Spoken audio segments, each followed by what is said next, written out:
How about now? There we go. No, don't shut the door. I get echoes. Shut your door.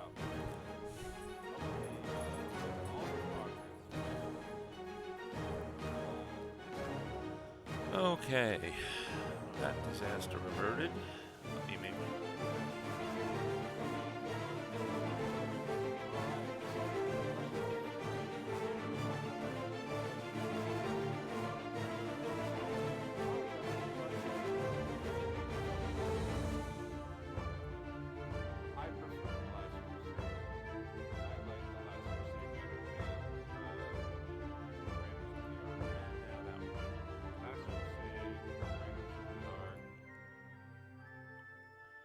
Now we're back on schedule. Okay, we are just waiting for Writer Greg. We'll watch Writer Greg wrapping up. His last sprint is done.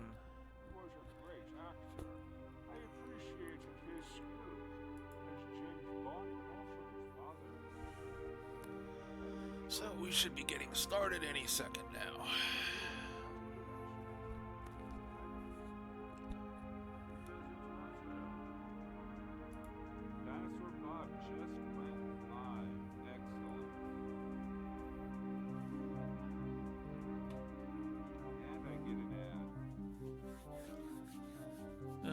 Got a lot of writing to do today. A lot of writing.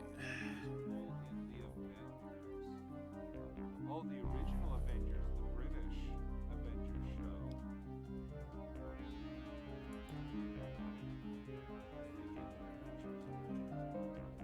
I like Sean Connery. Did I miss something? Okay, thank you so much everybody for joining me for today's Morning Marches. We will be back in 13 hours for Creative Countdown this Thursday evening, and we will be back for Morning Marches again tomorrow morning, Friday morning, or whatever it may be in your relative time zone. Thank you so much.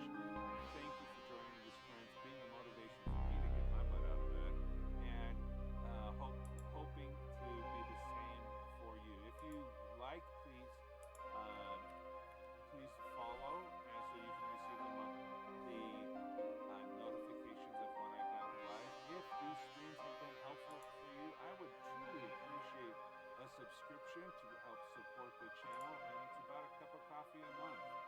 So I would truly appreciate that, as my face just appeared on Dinosaur Bob's screen. Okay.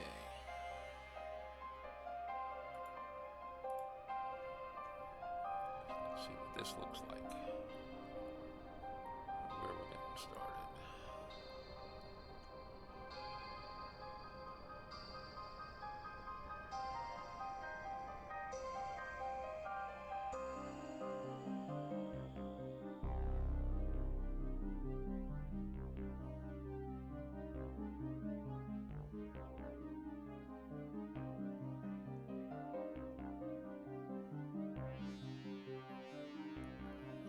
Get those in block form here. And here comes the raid.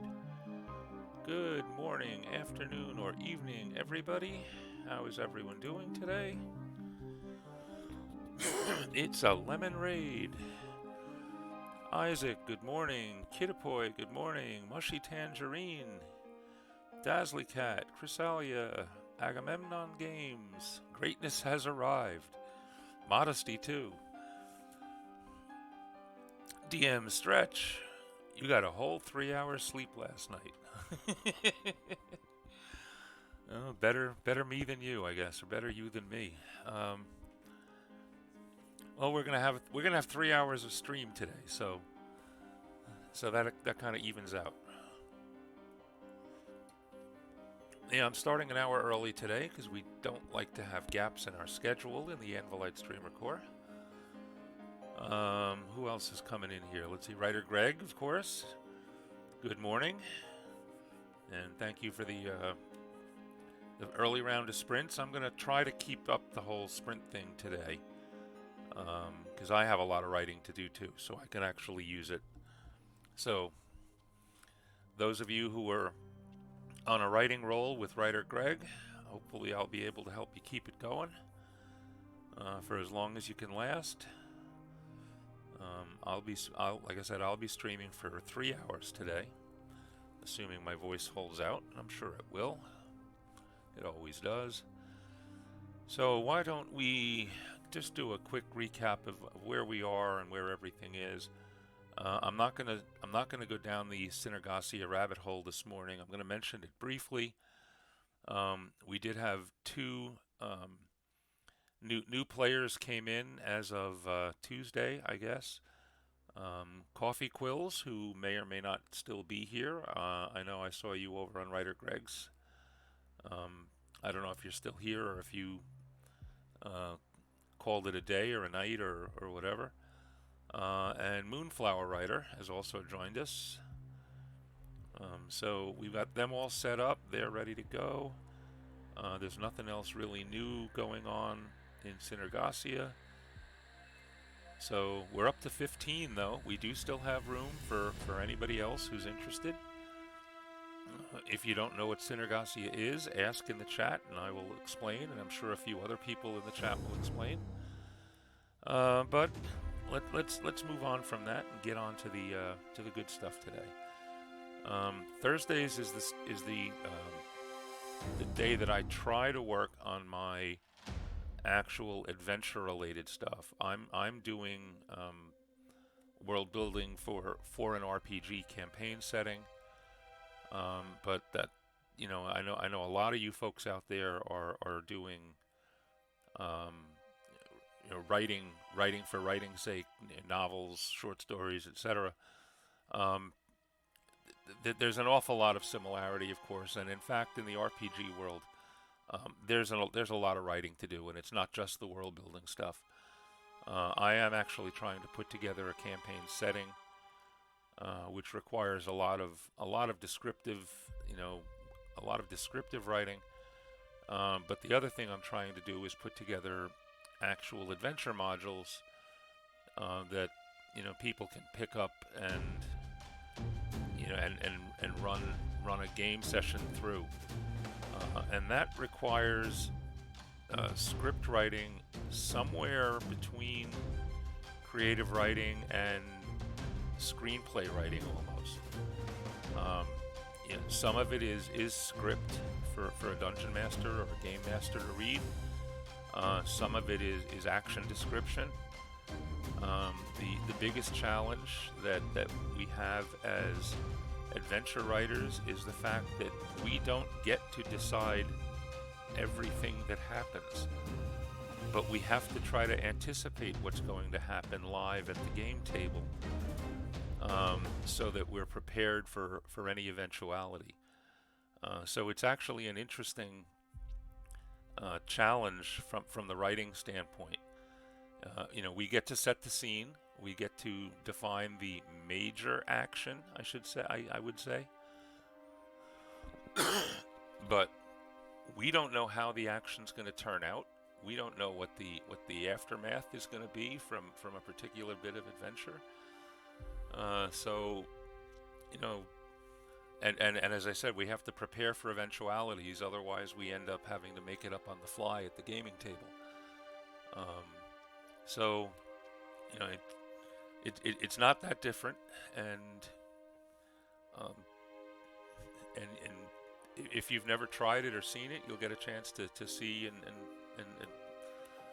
get a chance to see what things look like from this end of the world. Let's see, what else do we got here? DM stretch was 3 hours. Yeah, Dazzly Cat is still throwing emotes because you like to see them bounce up and down on the screen. Isaac Tom, new members, yes. New download from work for Dazzly Cat, so you are off to the grindstone. That's too bad. Macaro, hello, good morning, afternoon. I think you're morning. I think you're my time zone, in fact. So here we are. If there's anybody here new to the channel, by the way, I would greatly appreciate some follows. If you look up at the top corner, you'll see I'm 5 short of my goal of 100 followers. So if you haven't been here before and you kind of like what you see, give me a follow. Um, and with all of those introductory things done, oh, it's 3 p.m. for you, Macaro. So you're 5 hours. That's Europe somewhere. Um, so I guess that's somewhere in Europe, somewhere in Western Europe, but not England, because England is only 4 hours off. So DM stretch, I'll unfollow and follow again. No, it doesn't count, unfortunately. Uh, so anyway, I'm working on. I actually am. I'm halfway through 3 different adventure scripts, um, and I'm actually doing double duty out of these. Thanks to the all of the wonderful encouragement and everything in the Anvilite Streamer Core and in World Anvil in general. I have been convinced myself to join the NaNoWriMo party. And I will be using November to crank out large quantities of the stuff that I need to get done to meet my personal goals for publishing this world. And since I'm brand new to it and I'm still learning the mechanics and the tools and the tool sets and things on the Nano site, I've actually decided to use these adventure scripts as kind of like practice projects. And I'd like to get at least 1 or 2 of them done out of the 3 that I have in progress before November, just so that I'm, a little familiar with the word tracking tools and all that kind of good stuff. So the first thing I have done, since I have stuff in progress, I have put together just a little quick spreadsheet to keep track of where I am now, and to show you where I am now roughly on the script that I'll be working on today.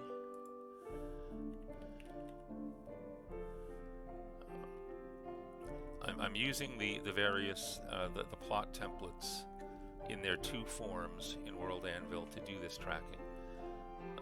We'll skip the session report. That's from one of my playtest groups. And we start with and let's do it up in view mode. We start with the overarching general plot plan for the whole event.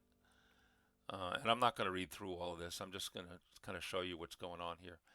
And in this article, I've laid out basically the overall objective for the entire adventure, a very brief synopsis of the adventure, how I'm going to break it up into actual script components. Mikara is the Netherlands. Okay, I think I knew that. Actually, now that you mention it, I think I did know that. Uh-oh, somebody's got ads. Yeah, I apologize for the ads. There's nothing I can do about them. There is something you can do about them, but it'll cost you $5. And that would be to actually hit the subscribe button, or hit that little subscribe button underneath the screen.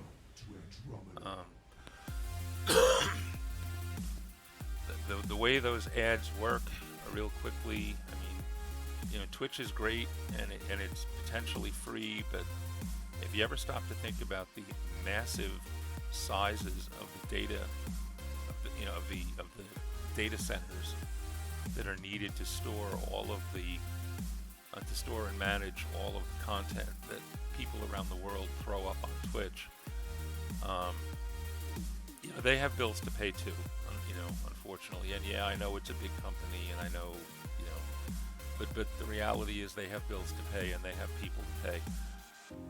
So if you look at the bright side, you're at least paying somebody's salary, and you get 2 ways to do that. You can either subscribe to the channels that you like, in which case some of your subscription money goes to the company and some of it goes to the content provider that you like, and in exchange for that you don't get ads, or you can stay with the free version, but then every half hour or so you're going to get interrupted by a commercial that Twitch decides you want to see, and it could be either a 15-second, 30-second, or I think 15 or 30 seconds are their two cuts.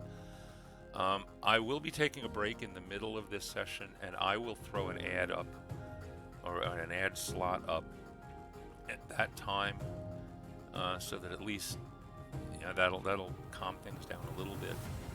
But but other than that, ads are a way of life. They shouldn't be overriding the subs.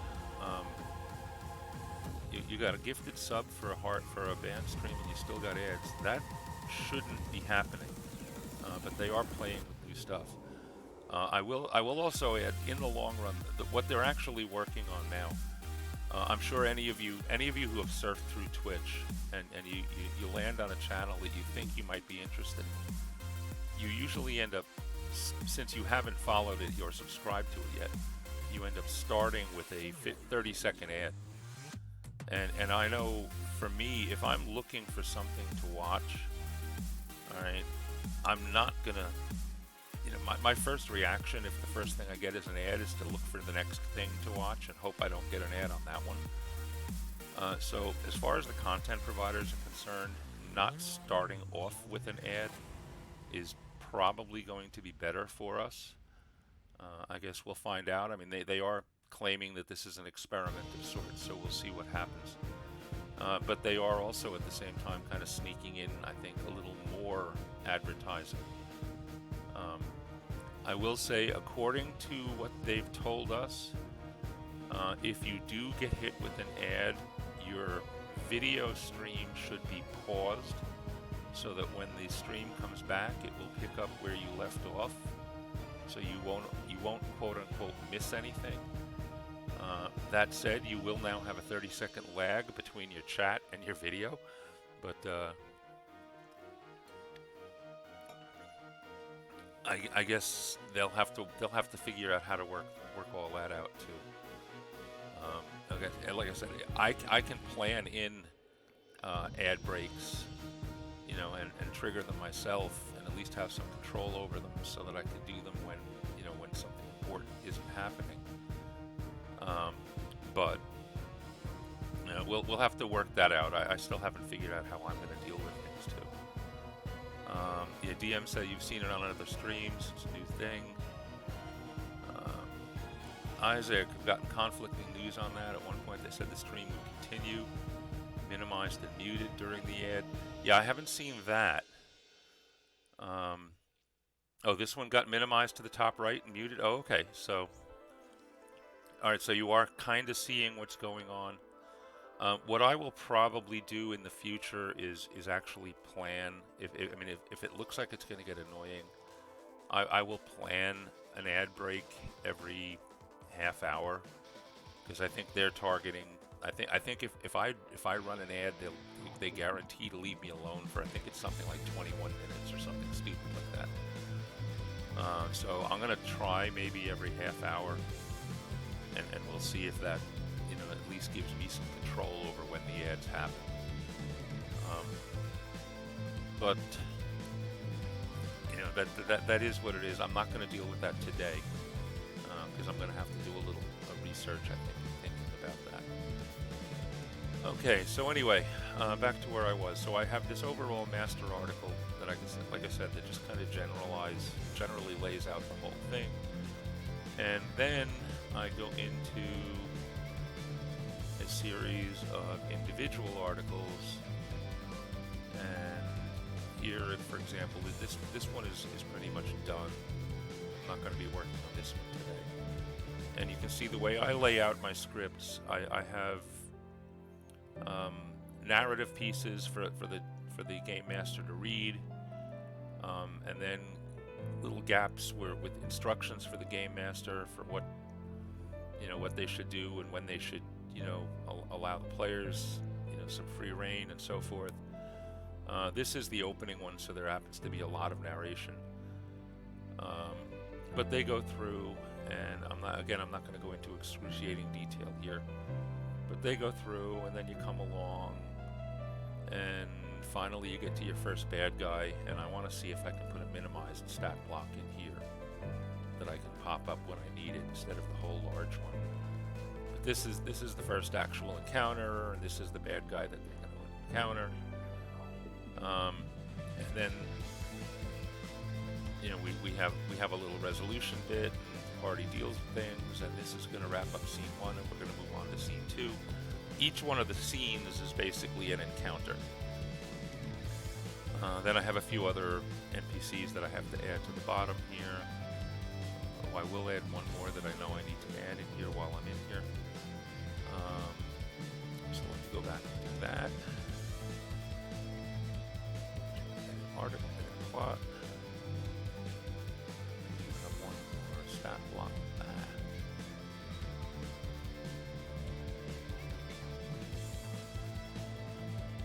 New mouse with runaway scroll. I need to add. There is.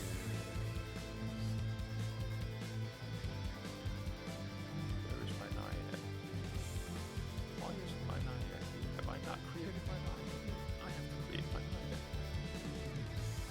Oh, alright, I will do that in the first sprint. And speaking of first sprint, it is time to have the first sprint. So those of you who are going to be sprinting, get yourselves ready. And we are going to jump away. It will be a 10-minute sprint. We'll see how things go. And let's get that first one started in 3, 2, 1, and go.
Dog sitting for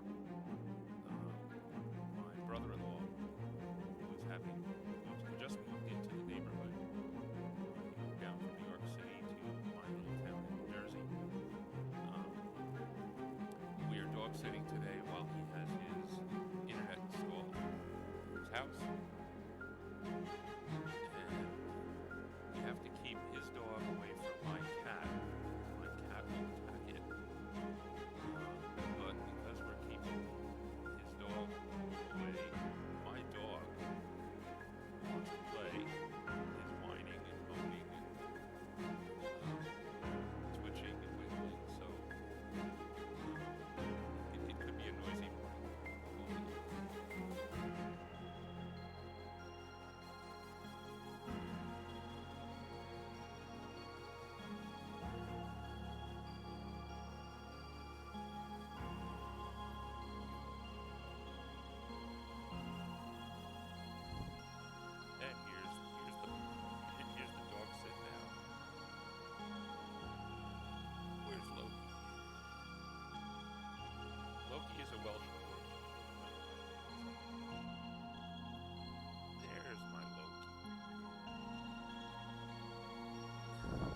I know I'm really soft right now. That's actually on purpose because we're in sprint mode. I kind of do a similar thing to what writer Greg does.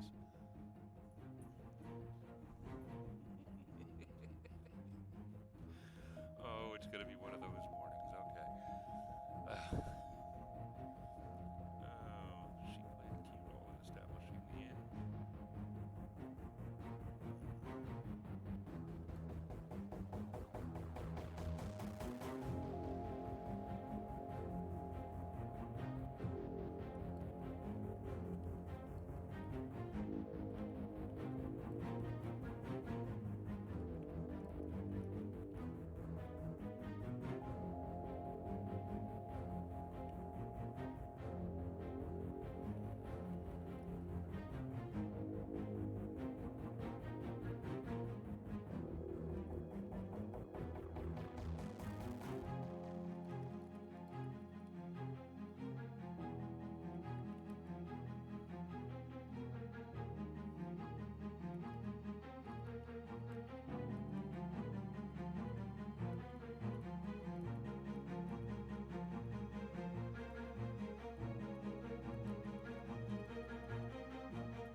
Another ad? Oh, they really are going to be annoying, aren't they?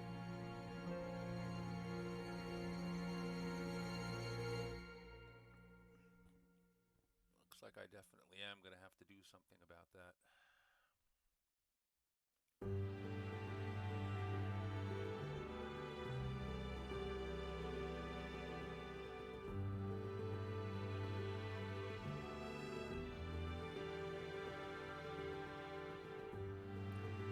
Gives me some time to finish up, and then we'll talk about this a little bit. I think that that's.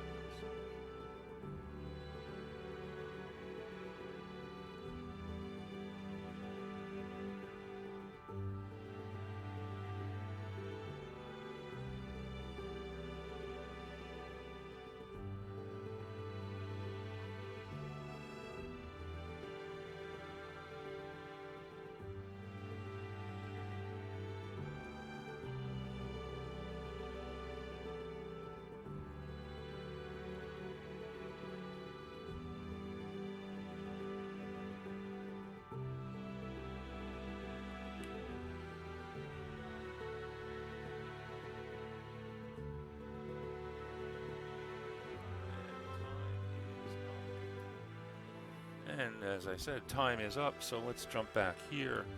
DM, did you actually get a second ad since we started?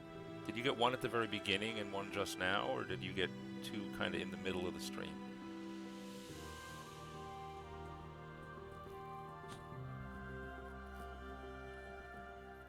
Okay, here's what I'm going to try. All right, in a couple minutes, we're going to start another sprint. After I start the sprint, I'm going to kick off, and now it looks like I'm looking at the Twitch Stream Manager, which I'll let you guys all see too. You get to see echoes of it. I get a little button here that says run 60-second ad break. Now it's a whole minute, which is a pain in the neck. But I'm going to try, after I launch the sprint, I'm going to click that break. Alright, so you guys, those of you who are getting the ads, you're going to get the ad. It'll run for a minute, but you'll know you're in the middle of the sprint. You know you'll be back. Alright, I won't be talking much anyway, so hopefully you won't miss anything important. You have a 30-second one on your stream. Yeah, like I said, I still have to set those things up. So for now, I'm going to have to just go with the 60-second one, but maybe that'll slow things down too, and we won't have it as often. Now, I won't necessarily do it on every sprint. If I can get a 30-second one set up, I would do it on every sprint just to kind of make, just to have control. But for now, I'm going to try running the 60-second one when I start the next sprint. And we'll see if that at least gives us a little bit of, and in fact, what I'll do then is I'll wait and see until you guys report on when the next ad happens after that. We'll see if we can get some control over this. We're all kind of in experimentation mode here, so we'll see what happens there. So like I said, so if I go away for 60 seconds for an ad, you're not going to be missing anything. Just keep sprinting. And if you're not sprinting and you're here listening to the music, I apologize. There's nothing I can do about it. So how did everybody do on the first sprint? Well, got to ask that question. I got some of my setup and cleanup stuff done for a script piece that I wasn't planning on working on today. But how did anybody else do? Was anybody else sprinting? Yes? No? Do I have long lag times now because of the ads?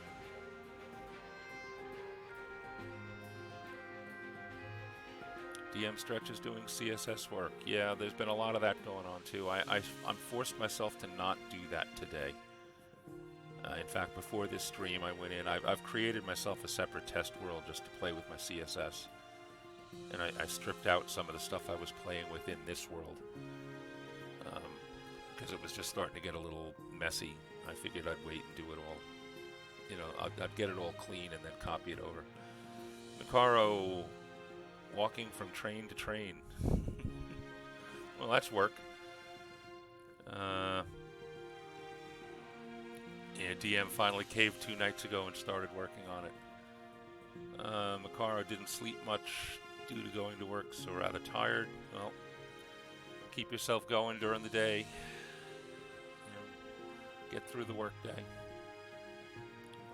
It's Thursday, so only one more day before before the weekend. So you don't miss your daily 4.5-hour commute times. Wow.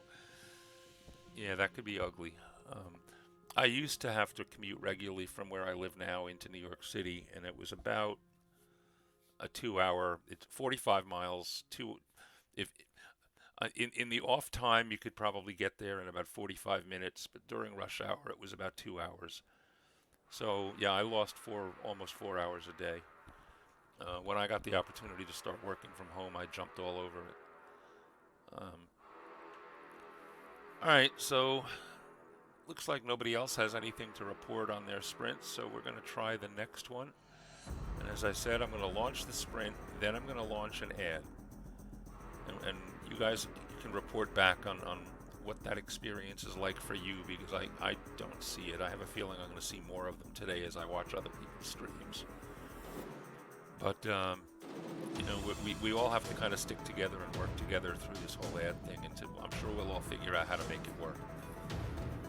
So, with that said, let us start the next sprint. And on this sprint, I'm going to actually be starting in my next script scene. I will bring this up real quick just to lay out what I'll be working on so you can see. You're going to find, first of all, there's not much of anything in here right now.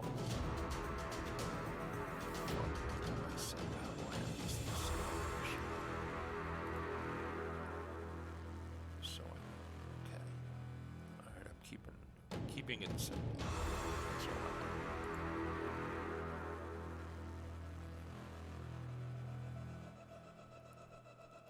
So C2.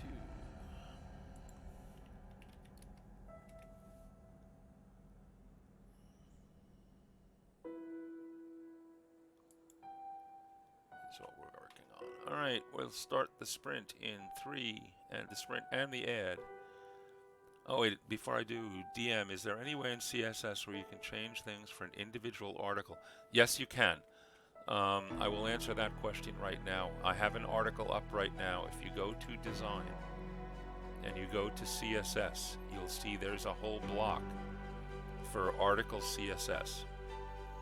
Alright, anything you put in here will be effective for this article only.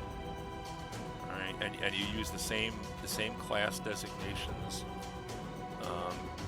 So in fact, here's a real quick example. If I go in to my normal article and I set up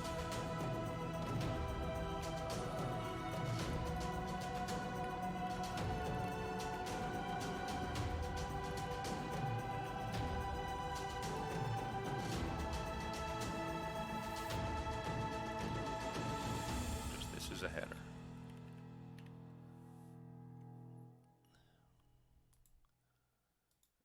Alright, and we look and see what that says. You'll see there's my header, and it's the same dark red as everything. That's my world CSS. Alright, if I now come into Design and come over to here and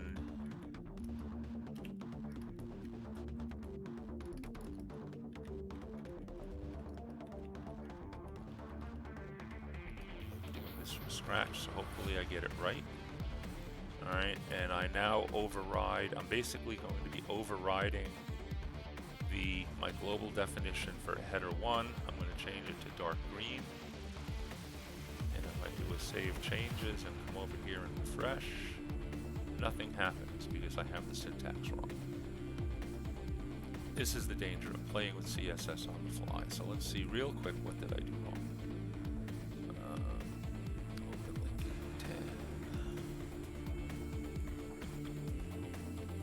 Welcome to the rabbit hole that is CSS. Right, let's see. What do I have for header 1? Oh, it might be an article title too.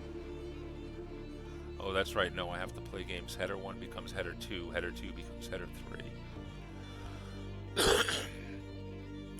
I keep forgetting that. Alright, so you know what I'm going to do? I'm going to just copy that chunk of code. And then I'm going to come back over here. Lay it in like that. I don't want to change the font sizes or families, but I'm going to change the colors to green.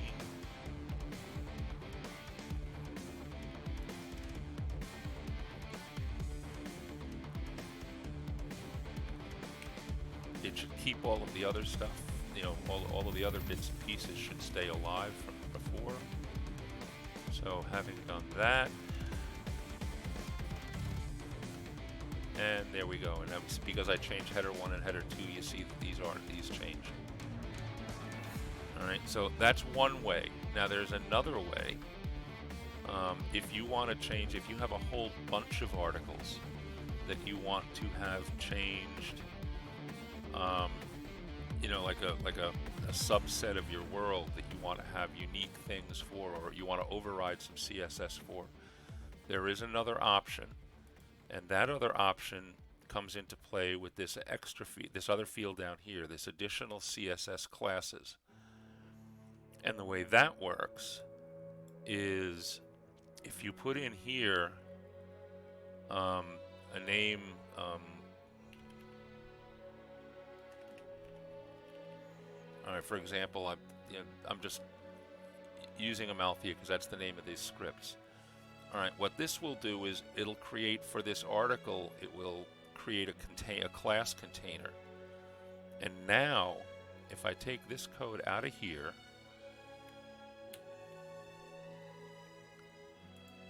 and I come into my global CSS world,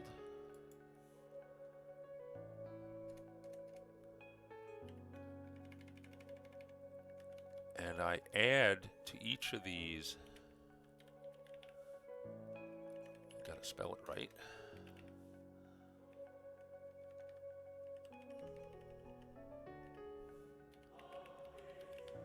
that class name.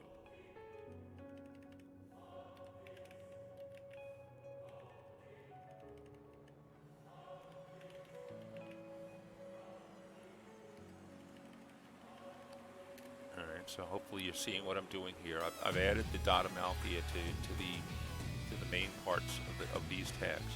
Now this is in my global CSS. So if I save this now,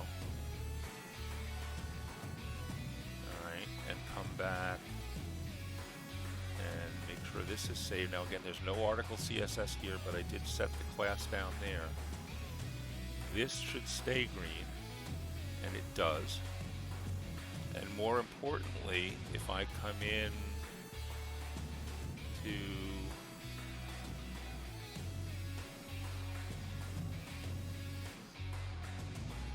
let's go back to this scene 1, for example. All right, and if I look at that now, everything is still red. But if I come into that article,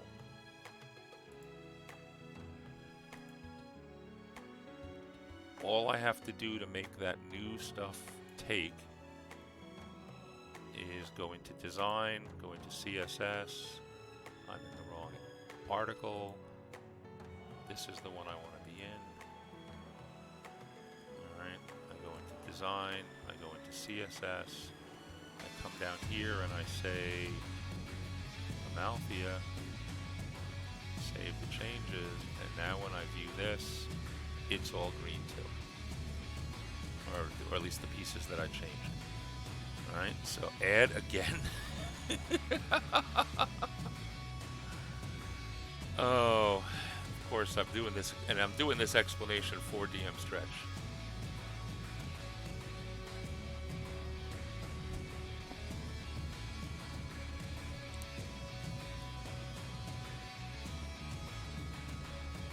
Okay, DM, let me know when that ad is done.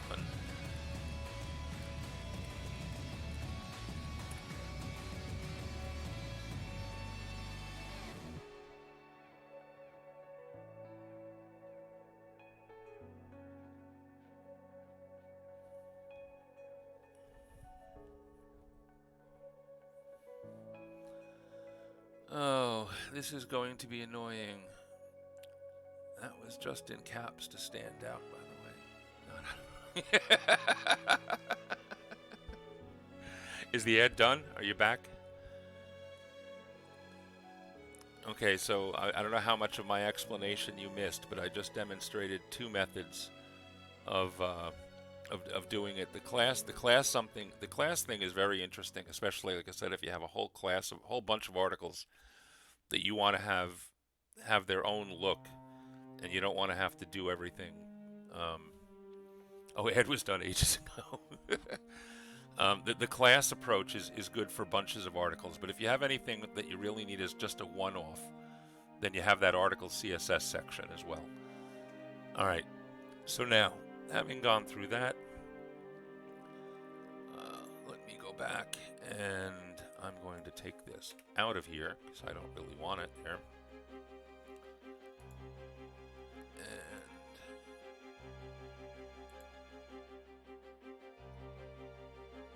This is the article I'm going to start working on. So let me, again, get the CSS out of there.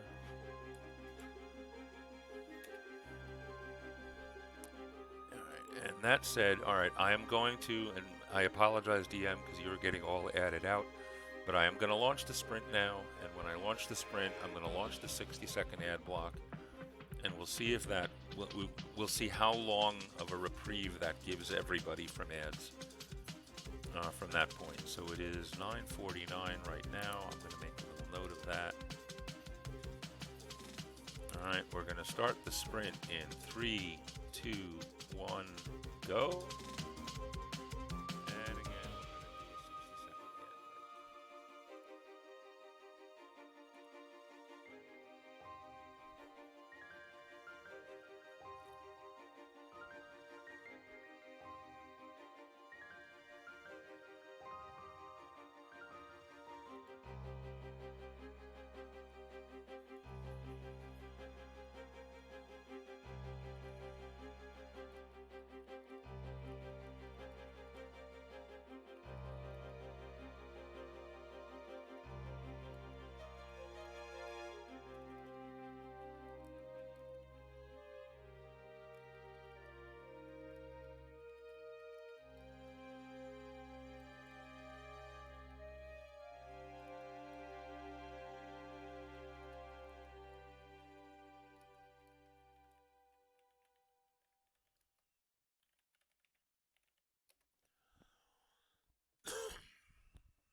Okay, the sprint time is up. So how unpleasant were the ads? Well, let's see how many words people got. I'm up to 375. I had 79, so I got 296 words done. How did anybody else do?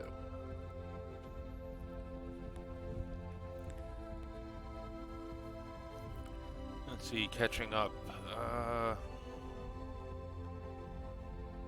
Yeah, so you can change the background pic. If you mean the background pic, you mean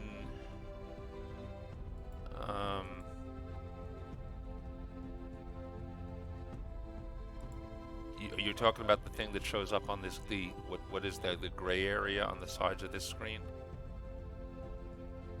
Because there's some extra tricks for dealing with that. DM. Yes, you can change it. But there's a few extra little bits to deal with. Actually, if you just do it, if you're doing one at a time, one article at a time, you can probably do that in the article CSS pretty quickly and easily. If you want to do that for using the class structures, there's a couple of little tricks. Fortunately, these are little tricks that Kahuna and I have managed to work out in helping Rabid Candy Void. Because one of the things that we're actually doing in Synergasia, we keep coming back to Synergasia. One of the things we're doing is allowing each of the authors to customize all of their articles, however they want. So we're actually using that class system, setting up a class for each author, for each region, and after the author figures out what they want their CSS to look like, we help make sure that it gets put in the right place in the global article, so that all the authors have to do is play with the class definitions instead of having to transfer the CSS all the time. So I don't know. I can get with you a little later, DM, maybe, and we can go a little more one-on-one with all those bits and things. Facebook video call right now. Be right back. Better you than me again. Let's see, Isaac Tom, you think you finished up the majority of your Synergasia CSS? Very shiny, good. Again, if we get with Kahuna, we can make sure it gets into the global, and then you can just do the class thing. I don't know, you might be able to edit it yourself, but we need to make sure we have if we let everybody into the global CSS, we're going to need to make sure we have some ground rules for what to play with and how to put in your pieces. Your region CSS is longer than. Don't worry about it. By the time we're done, we're going to have 15 sets of region CSS. So that is going to be a very long and interesting CSS script set by the time we're done, I think. So yeah, Rabbit Candy, you're happy with your stuff now. That's good. Okay, so how was the ad experience for those of you who are seeing ads, by the way? Was it miserable?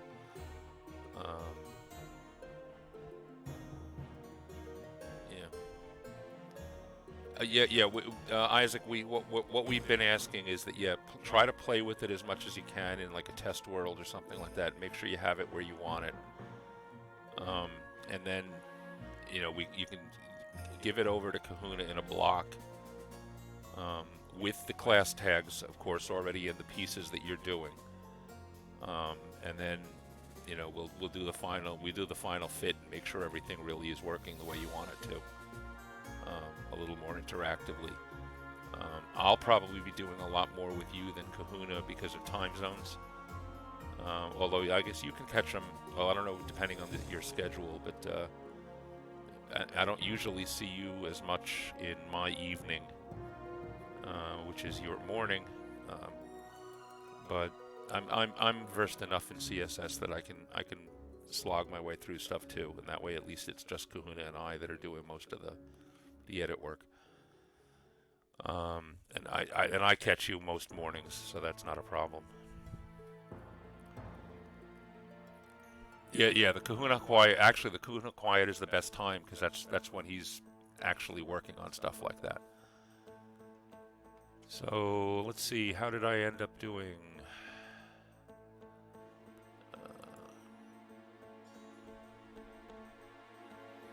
That doesn't look like 200 and some odd words, does it?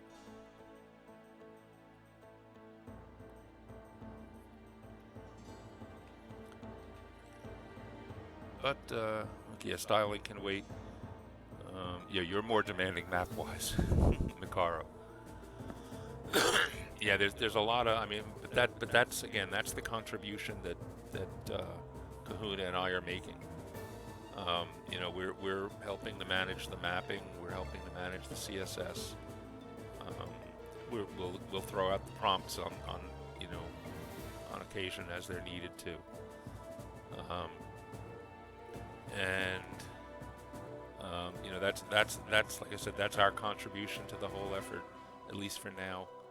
Once all of that stuff settles down, then we might start getting a little more interesting. Although we haven't decided how we're going to do that, but we could do it in prompt form too. There might be a prompt, says a giant tsunami has just wiped out your local your nearest coastal settlement. What do you do?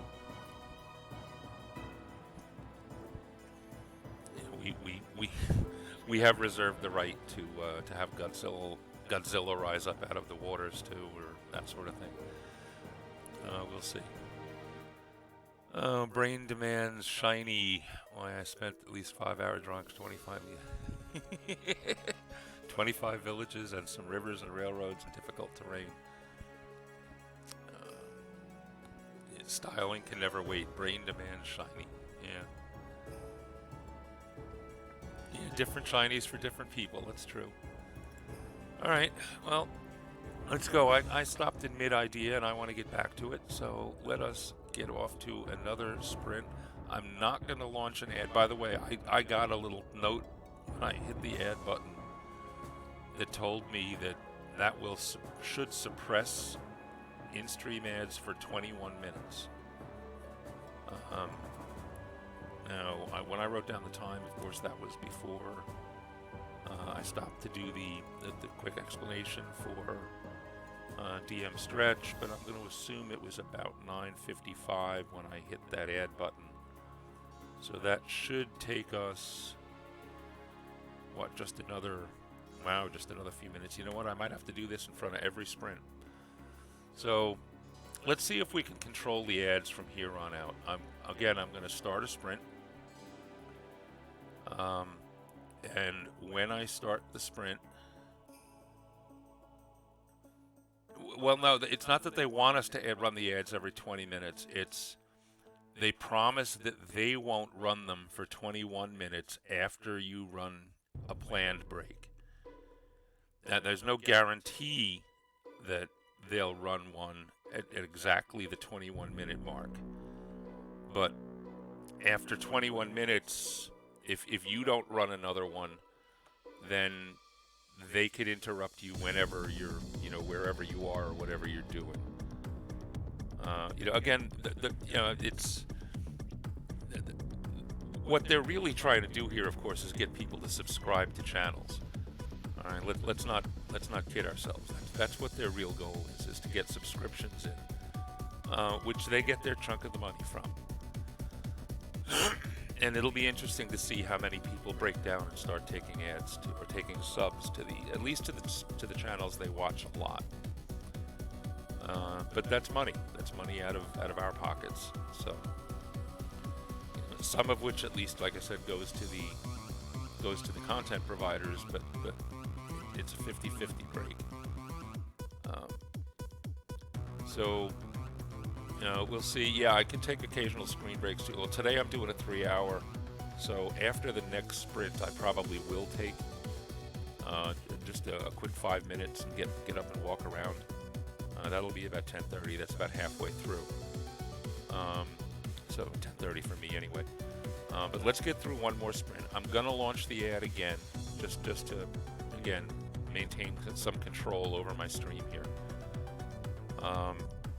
And it will be another 60-second right now. If I can find a way to do 30-second ones, I'll do that for going forward. But I figure the first minute of a 10-minute sprint is probably the best place to run an ad anyway. So we'll try that again. We'll see if that keeps the random ads at bay. And because it's almost that time now anyway, I count. I'm 15 minutes in. So if I start now, I'm giving them an extra. I'm giving them a little free time, but like I said, at least it's my control time.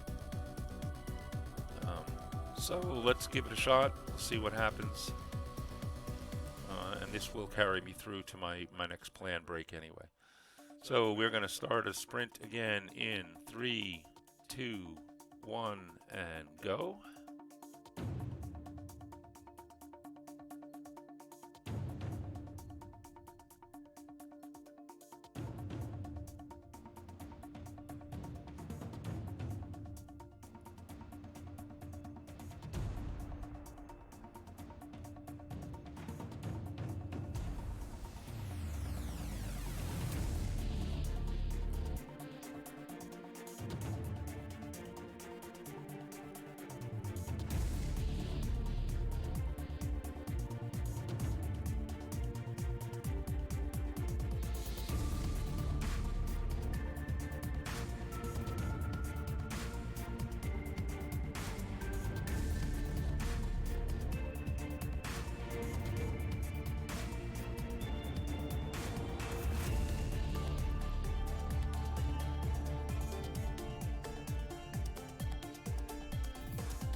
Okay, sprint time is up.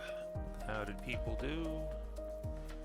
Let's see how I did. I'm up to 542 words from 375. I have to figure out a better way to work this spreadsheet. So I'm going to have lots of sprints. Remember all the happy times we had?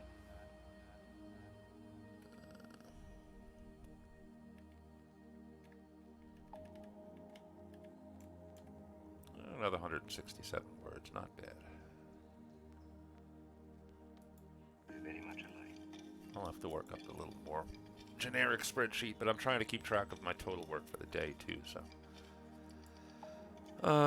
Okay, how did other people do? Let's see. Macaro, final train of the day, and it's cramped. Well over 50% full. I assume social distancing is out the window, huh? Tomorrow will be fun, not when vet visiting. Isaac has put the CSS aside to start working on magic articles. Still need to figure out the details. Stupid chat disconnects even if you only quickly check another screen. I at least haven't had that problem using my phone, because I go back and forth between my phone and my desktop a lot on Twitch. The only annoying thing I find is that I'm guaranteed between 20 and 30 seconds lag on the phone, whereas it's only about a second or two on the desktop. By the way, as far as the ad situation is concerned, I don't know if anybody noticed when I flipped over to trigger the ad for that one. Just before I triggered the ad, a notice came up that said, "Your 21 minutes are up. We can start rolling ads now." So I guess they're serious about this. So that was at 10:10 my time. So that should give me till 10:31 my time. As I said, I'm gonna take we'll chat for another minute or two, and then I'm gonna take a break right around 10:30. I will start another ad stream as I start that break. So you won't be missing anything there. It will be a very short break, only about 5 minutes or so. And then we'll get back to doing some more sprints and some more talking. Caro, you're sitting in the balcony to be able to keep distance and not sit next to each other. Yeah, it's... Are at least most, if not everybody, masked? What's the mask situation like over there?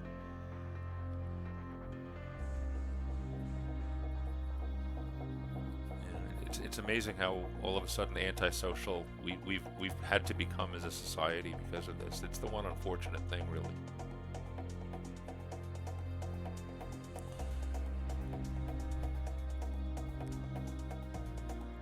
Oh, so what are other people planning on doing today? Public transport mandatory, yeah, but how are people wearing their masks? I know in the U.S. When you say mandatory masks, you'll see people that are wearing them under their chin. You'll see people that are wearing them, around their necks, and technically I'm wearing my mask. Look, here it is. So,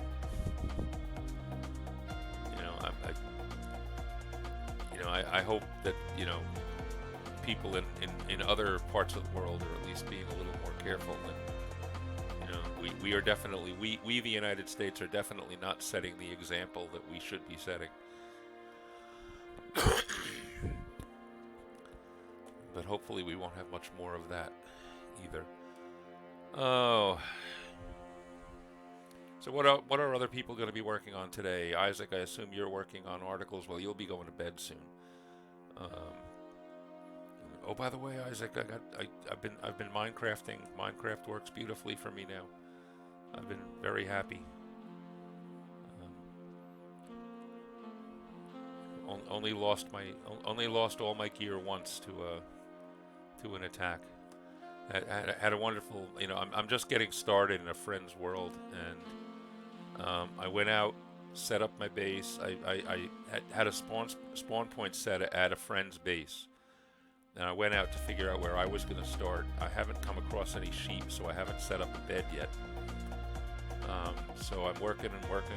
I did start a little mining just as I found my first diamond vein. Fortunately, before I mined any of it, I got skeletoned and killed down in the mines. And I had forgotten to record where the base was. So I then spent the next 20 minutes running around on the surface looking for the entrance to what was my new base, and apparently I was close enough that I timed out my my gear recovery, because when I finally found the base and ran down to the mine, everything was gone. So I'm kind of starting over again, but that's okay. I didn't have anything important yet, and I hadn't mined the diamonds, so I was able to find some more iron and get started again. And this time I'm being more careful, but high on my priority list is to get myself a bed so that I can actually respawn in my own base. Okay, I'm killing a little time now just to kind of stretch out the ad mess. But I will be taking a break, as I said, in a few minutes. What are other people going to be working on today?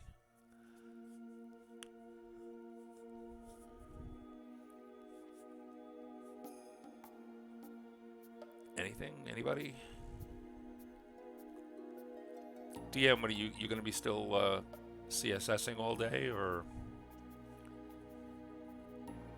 I don't know if DM is still here. I think he said he had to go off for a chat. I don't know if he's lurking or hiding in the background. Who else do we have here today? Siobhan is off to sleep.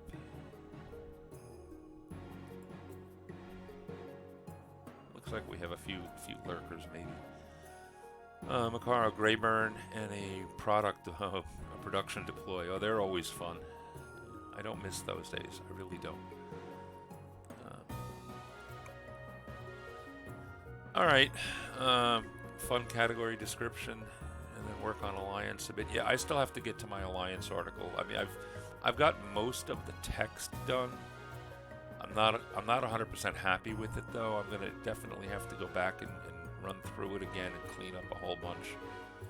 But my hope is to get the article done in the next couple of days, at least the text, and that'll give me a few days to spend doing whatever embellishments I want to do. I definitely want to include a map. In fact, on Sunday, I think I'm going to do Sunday is my normal map stream day. I think I'm going to break out Incarnate and do the map of the region that's involved for my Alliance.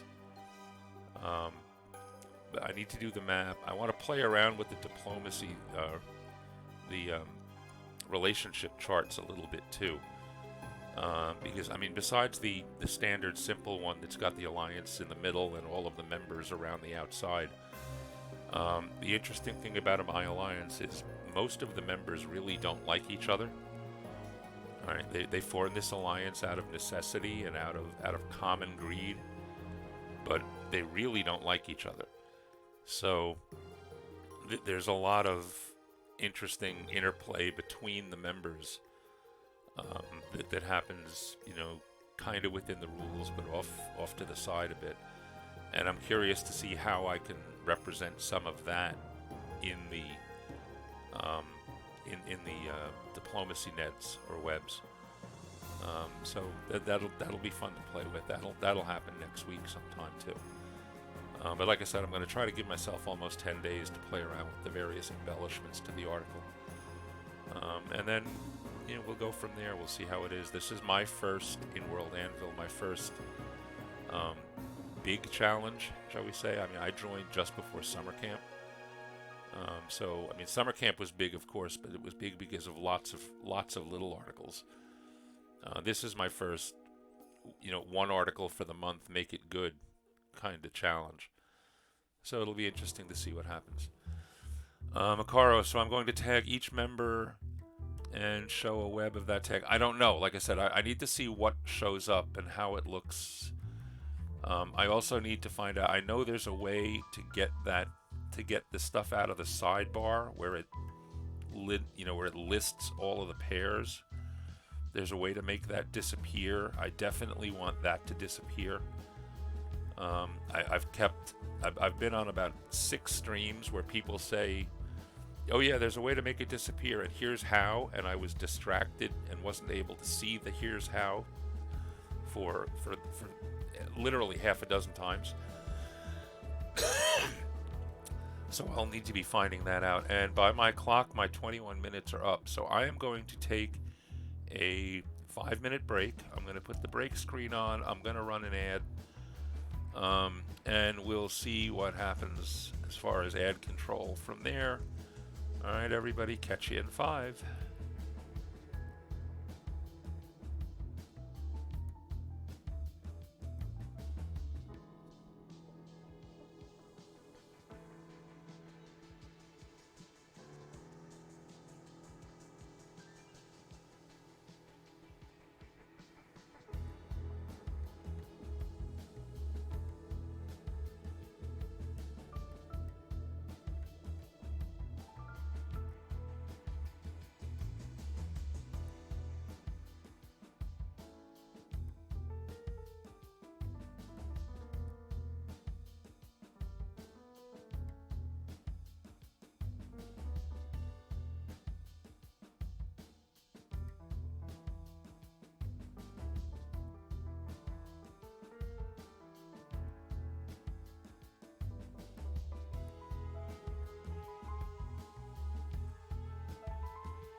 we're back.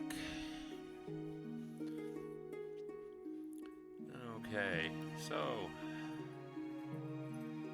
welcome back. Thank you, Isaac. I was just talking to my brother-in-law. As I mentioned earlier, he's supposed to be getting his internet installed today, 5 minutes before their appointment for the time, the window that they gave. They got a call saying, we're not going to make it out today. How does next month sound? So they're coming to. They're going to be there tomorrow after the talking to they got apparently. So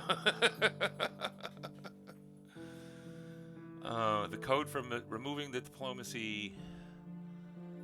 User CSS dot no relation display none, something like that. Okay.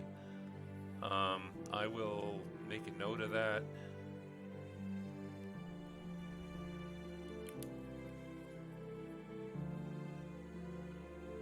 Oh, just dot relation display none. Yeah, that makes sense actually. Okay. All right, so user CSS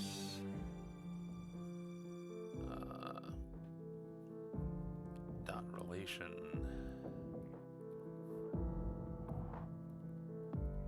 display none. That makes perfect sense actually.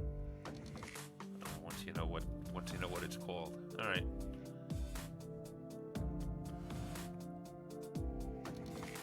All right, so that should be good. I'll play with that later, or maybe I'll jump in after I'm getting close to wrapping up what I can do in this particular piece of script. I have more work to do.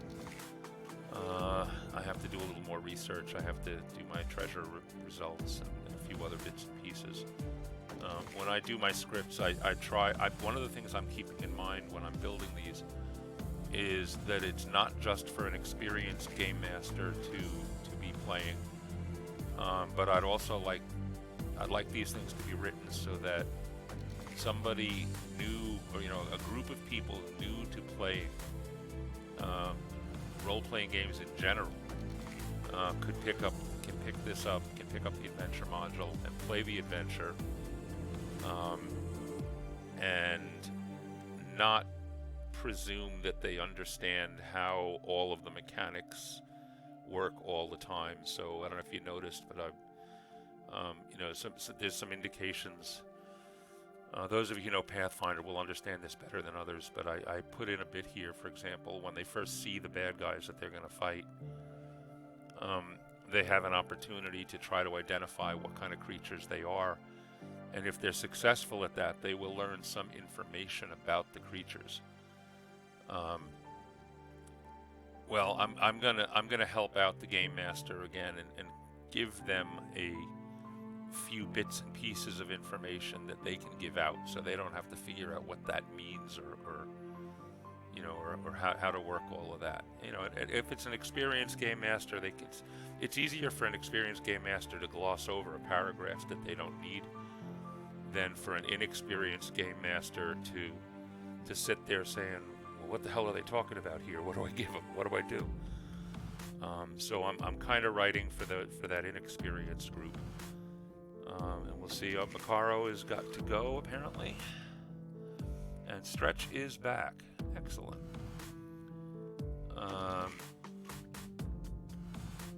Oh, yeah, you got to go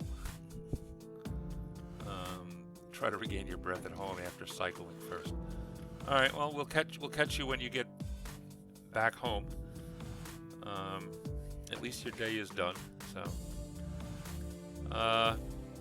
thanks for stopping in as long as you did, and we'll catch you, I'm sure, somewhere during the day. You'll be on Kahuna Quiet, I'm sure.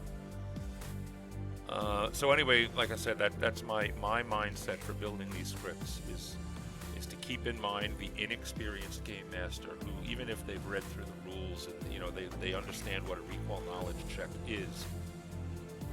Recall knowledge is an interesting one because, as written, it even says, if they're successful, they gain a piece of information about the target. Well, okay. Well, what kind of information exactly?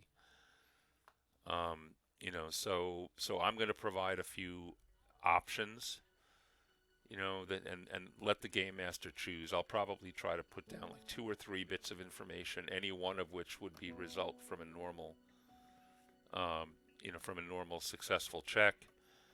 The game master can decide which one to give out. If it's a critically successful check, then they can give out more information than that, and but at least the information is at their fingertips. All right, because what you don't want is just barely making a recall knowledge doesn't let you know every little bit about these guys. And the guys that these guys are fighting, for example, these are frog people, are the bad guys.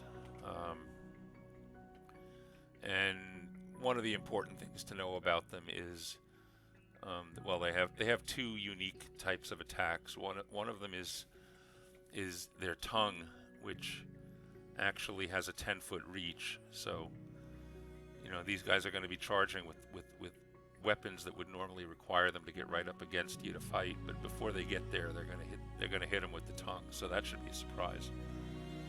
But they also have an additional special attack, which could cause some interesting reactions in first level characters. So we'll have to see how that works, But it's not guaranteed. Like I said, somebody who successfully, this is a boggart, they're not going to know everything about them. So they may not know about the terrifying croak attack. In fact, they probably won't. I'll probably give them the tongue, but not the terrifying croak. Which means when the terrifying croak happens, it should make for an interesting response in the party. The other thing I'm doing in these is I will try to lay out general tactics for the bad guys to follow. And again, that helps an inexperienced game master figure out how to actually run the encounter. Rather than just say, okay, well, these guys are over here, those guys are over there, they fight, go. Alright? They are intelligent creatures. They know the swamp they're in, they know how to use it. Alright? So any hints or tips that I can give to help an inexperienced game master figure out how to do that more interestingly is going to make their games better. And hopefully make them enjoy the game and enjoy the products and get more of them. So that's my mindset. Let's see, we are now 2 minutes past the end of my ad dead zone, so it is time to do a sprint. We will launch another sprint, and again, we will start it with an ad break. Hopefully the ads are only happening now when I'm telling them to. But let's get going for a sprint in 3, 2, 1, go.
the sprint time is up. Okay. Yes, let's see. We have a cough. We have a posture check. We can do that.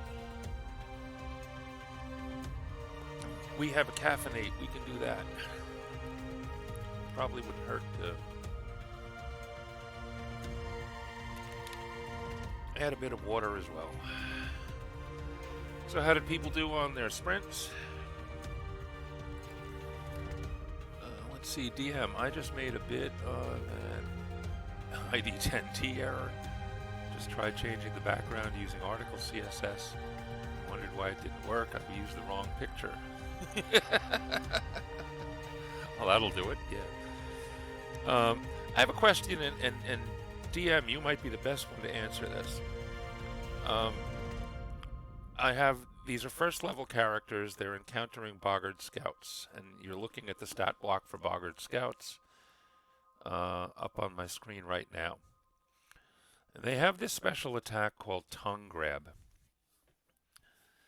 If they lash out with their tongue and it hits, we've all seen pictures of like the tree frogs that can like shoot their tongue, huge distances to like snatch an insect off of a leaf or something like that. That's kind of what we're talking about here. But it doesn't say it. The only thing it really says about the grab, it says, it says the creature's not immobilized, which makes sense. I mean, assuming a human-sized bipedal frog was standing in front of you and he shot his tongue out at you. Okay, so now this huge tongue thing is now, splatted into your chest. It doesn't keep you from moving. You certainly still have freedom of movement with your arms and to some extent your legs. You just can't run away, right? Because you're stuck to the creature by its tongue.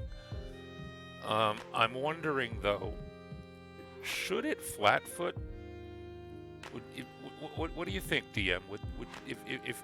If you were facing off against this thing, and all of a sudden it slapped its tongue against you, and I assume it's going to be kind of tugging. Again, it doesn't say that it can pull you off your feet. It doesn't say anything. Yeah, Pathfinder 2. There's nothing specific in the default description of the attack, and I don't want to make it too overpowering. But it seems to me that just keeping the person from running away is not necessarily enough of an interesting attack, because it doesn't do any other damage. All it does is kind of holds you in place. Although actually even there, like I said, it doesn't even hold you in place. It lets you still move around. You just can't move more than 10 feet away from the target. It does say, though, again, unlike a normal grab, the creature is not immobilized, but it can't move beyond the reach of the boggart's tongue. So, yes, they can try to do an escape. Actually, the easiest way to escape this thing is to just hit the tongue with a sharp weapon, or any weapon actually, dealing two slashing damage to cut the tongue. So it does need to be a sharp weapon. Which doesn't count any damage to that doesn't count as damage to the boggart, which is interesting. But I'm just wondering, should there be if you have this tongue attached to you, wouldn't you be at least flat-footed?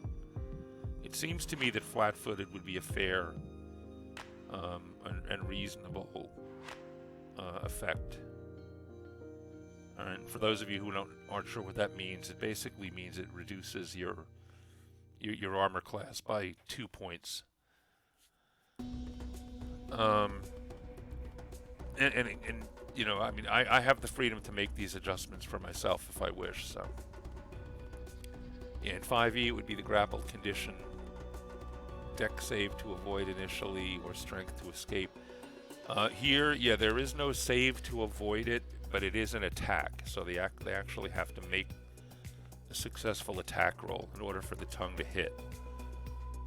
And like I said, it doesn't, the idea isn't to incapacitate the target. It's just to restrict the target. So I mean, you could make a strength check to tear yourself off the thing, I guess. Um, as like an ungrapple. I mean, I would probably allow that. The other choice, though, is like I said, to sever the tongue. So, and that's actually written in here. It is a grabbed. It does. The creature becomes grabbed by the boggart, and that grabbed is a key word in Pathfinder. Yes, exactly. It's like grabbing somebody with one arm by the collar.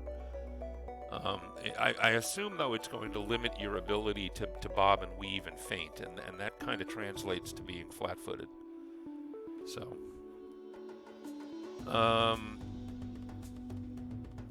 Moonflower, welcome.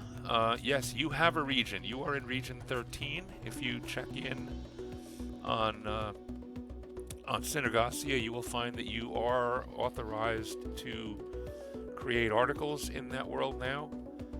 And if you look at the maps for Region 13, which is kind of right in the middle of the maps, it's north of the equator, along a west coast of the biggest landmass. It's the northwest corner of the biggest landmass. That is your region. So yeah, DM stretch. Yeah, you'd go with flat-footed. I think so. So I'm gonna make a note of that here, and I'm not gonna make a change to the stat block simply because when I created this stat block is out of the book. All right. Now I have no problem changing it for myself. But I want to, the ones that I'm putting out of the book and making available for the whole World Anvil community, I don't want to start customizing those. If I'm going to customize them, I'll make copies of them and do that. So I might actually do that. I probably should do that just so that I don't forget. And in fact, while I'm here,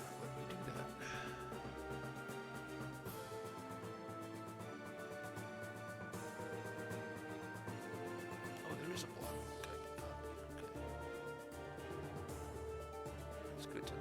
Okay. So if I copy that, bring that over.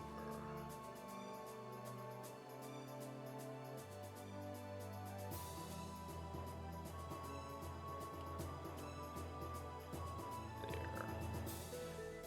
What does that look like?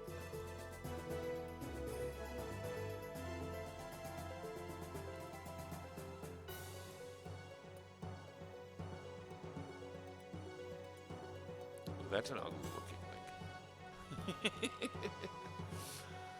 Oh, I was hoping for an article block link.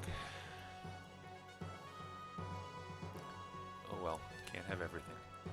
Alright, so anyway, Moonflower, I meant a category.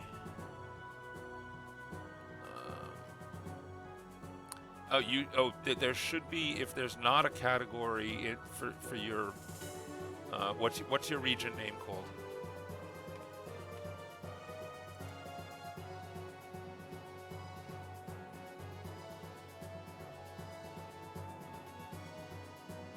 Yeah, no problem with that. All right, the realms of light and dark. All right, hold on one second. We will jump across to Synergasia. We will go to articles and categories. We will look under regions. The realms of light and dark. There it is. So there you are. You have a category. You create a category to house your art. That's fine. That's exactly where what you want to do. Use that category for and as many subcategories as you want under it for your articles. The other thing I'm going to suggest, when you're ready to start playing around with CSS specific for your realm, talk to us. Talk to either.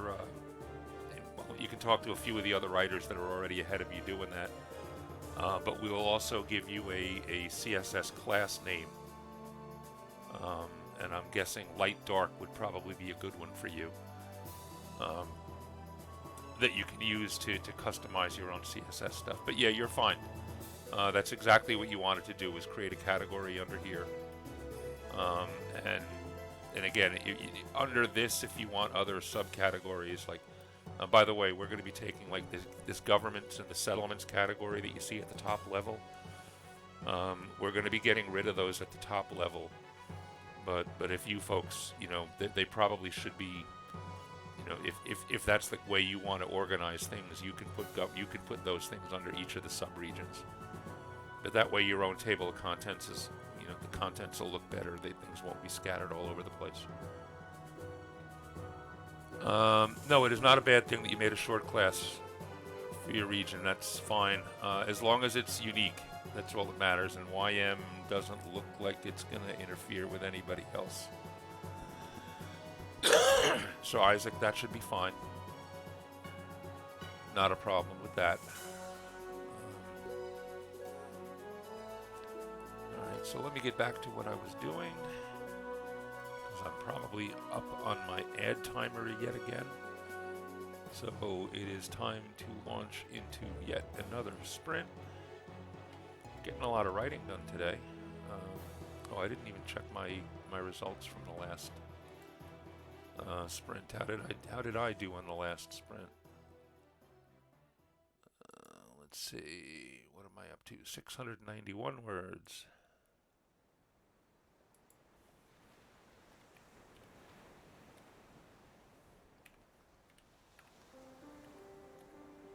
Only 149 that time around, huh? Oh well, but it's better than nothing. Okay. So let us move on. You know what I think I'm gonna do? I'm gonna make a copy of that stat block.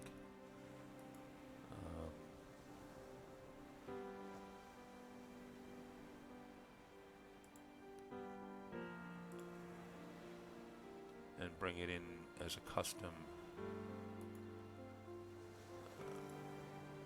And explicitly say, add the, I have to do it for all three types of boggards, but we'll do it just for this one for now. So we're going to have a boggard scout in Cartyrion.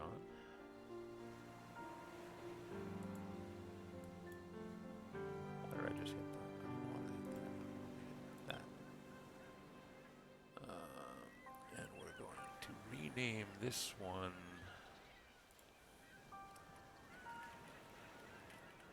with Cartyrion on it.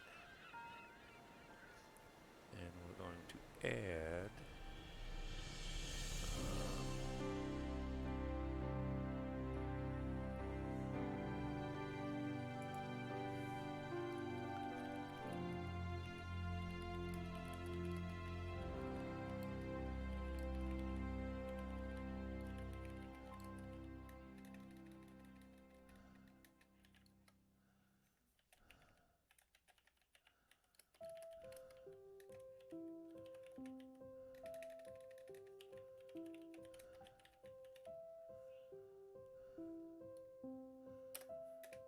and add that sentence that explicitly says they are flat-footed.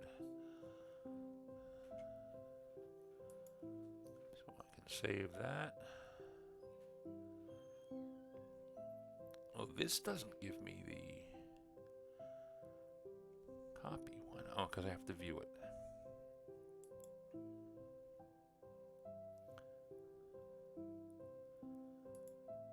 So we'll copy that block.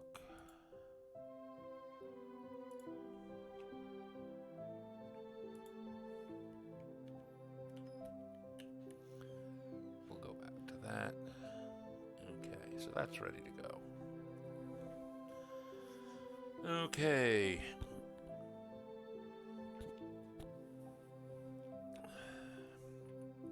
Let's see, if anyone can always put a number at the end if there's a duplicate. That's true too. If someone else ever wanted YM, you could change it. Yeah, Notepad is pretty good for cuts and pastes. Except, what's funny, I ran into this yesterday because I was playing with it. if you're used to Microsoft Word cut and paste, or any of the Microsoft Office products, um, you're used to the fact that if you select an area and just go into the replace function and say, replace this with this, and replace them all, that if you have an area selected, that by default that's the only area that gets changed. Well, in Notepad++, there's a little checkbox that you have to make sure you've checked. Otherwise, replace all means replace all, and it doesn't care what you have selected. So, anybody using Notepad++, look for that little checkbox and make sure that that your definition of all and its definition of all stay in sync before you use that.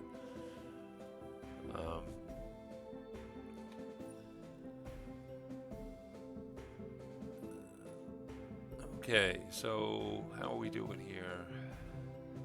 Nothing else going on in chat. So, having said that, let us go for one more sprint. I'm going to see if I can finish up the rest of the combat strategy here. And move on from there. That's basically it for this thing. Is combat strategy and then resolution after. And then I'll be ready to move on to the next one. So then Control Z becomes either that, or actually the other thing is too, you can always just reverse your own global replace. I mean, if you replaced A with B and you realize that it just replaced A with B everywhere, depending on what it is that you were doing and how you were, what A and B were, you could just go back and say, okay, now replace B with A, and you're back where it was. But yeah, either that or Control Z becomes your best friend, definitely. Also trying to be a little selective in what you're changing. Like, I was playing around with class, article level class add-ons onto CSS structures. So I fortunately started mine with the dots. All right, they were unique enough words anyway. I was probably okay, but so if I was replacing dot Tiernabe with dot Feywood, the first time I did that and it changed every Tiernabe everywhere. I said, okay, fine, let me change dot Feywood back to dot Tiernabe and then go from there. But that depends on what else you have in there already, or what the unaffected areas look like. You can do more harm than good that way too. So yeah, I guess Control Z should be the first hit. All right, let us go for one more sprint. We've been getting a lot of sprints done today, but then again, that's what I promised. Hopefully people are getting some work done. Well, let's see. Macaro commuted home successfully, or is commuting home successfully. So that's major progress. DMO Scribe is sneaking in. Oh, good. Hey, Scribe, how you doing? You're here in time for a sprint. And just to let you know, I am being attacked by the Twitch ad monster today. So in an attempt to maintain some control over my stream, I'm going to run a sprint. At the beginning of the sprint, I am going to trigger an ad block, a block of advertising time for Twitch. So if you are not subscribed, you will get the ads. Apparently you will see me minimized up in the top corner of the ad, but muted out. It's only a sprint, so you won't be missing anything.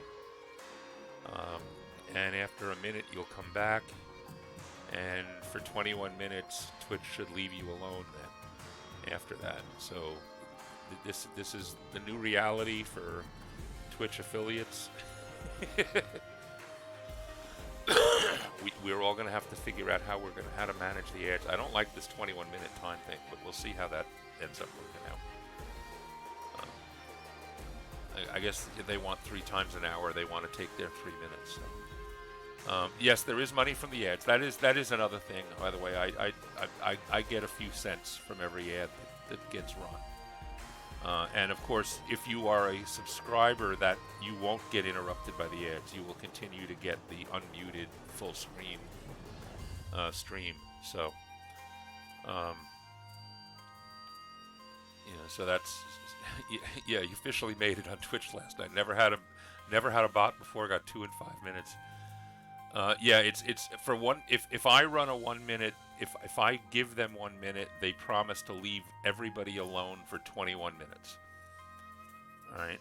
Now, that doesn't mean that everybody would automatically get hit with ads after 21 minutes, but it means that at any point after 20 minutes, they can pick the time and the frequency. So by me putting one in at the beginning of a sprint, when I know nobody's going to miss anything, they should be just doing whatever they're doing. It's the best way I see to minimize the impact.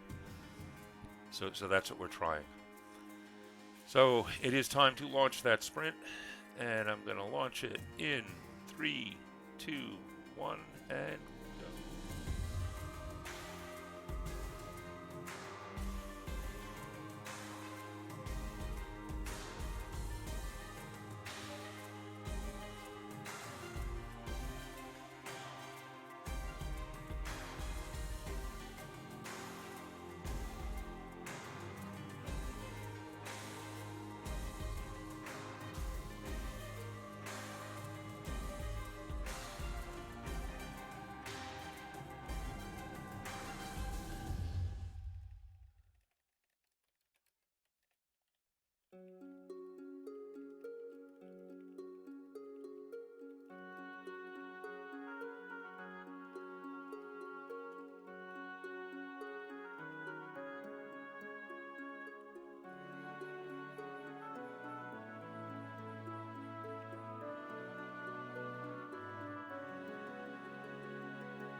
get back to normal voice sounds.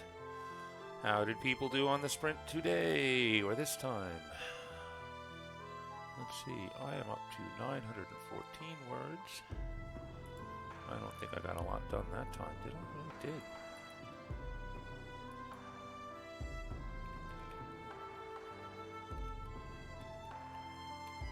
$223 words on that time, not bad. 153 for Moonflower. Let's do a little catch up here. Macaro is cursing in Dutch. I believe if I'm anything I'm saying during the sprint, don't worry about it. It's me mumbling to myself. What I did ask was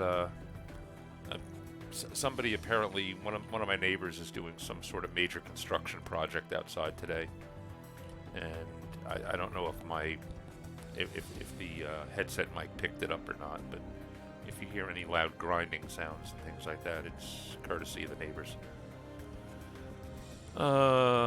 Let's see. Oh, Greensleeves came on. I see. I don't get to hear my own music, so. Ode to Blocks. Let's see. Yeah, I turned my mic down during the sprints. And mumble.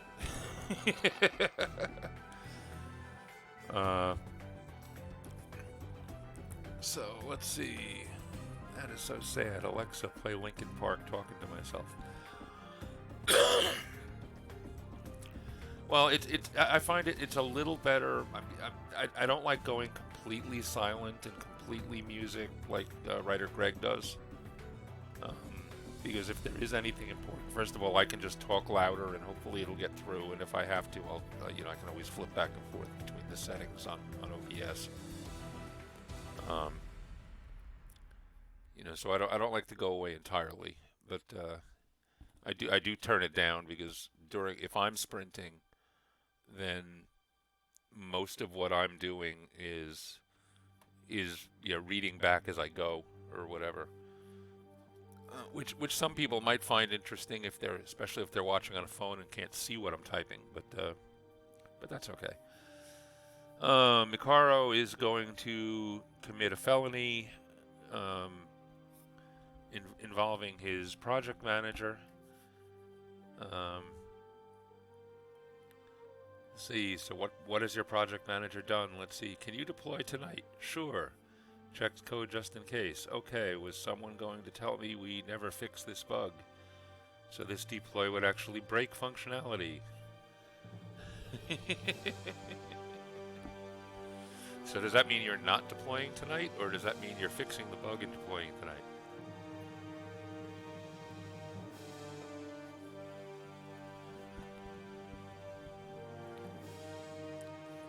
Sounds like a weekend deploy coming up. You're testing the fix once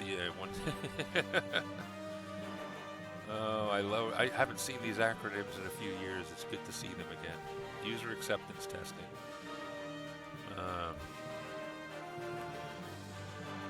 Not good. Weekend deploys are a big no-no. Really?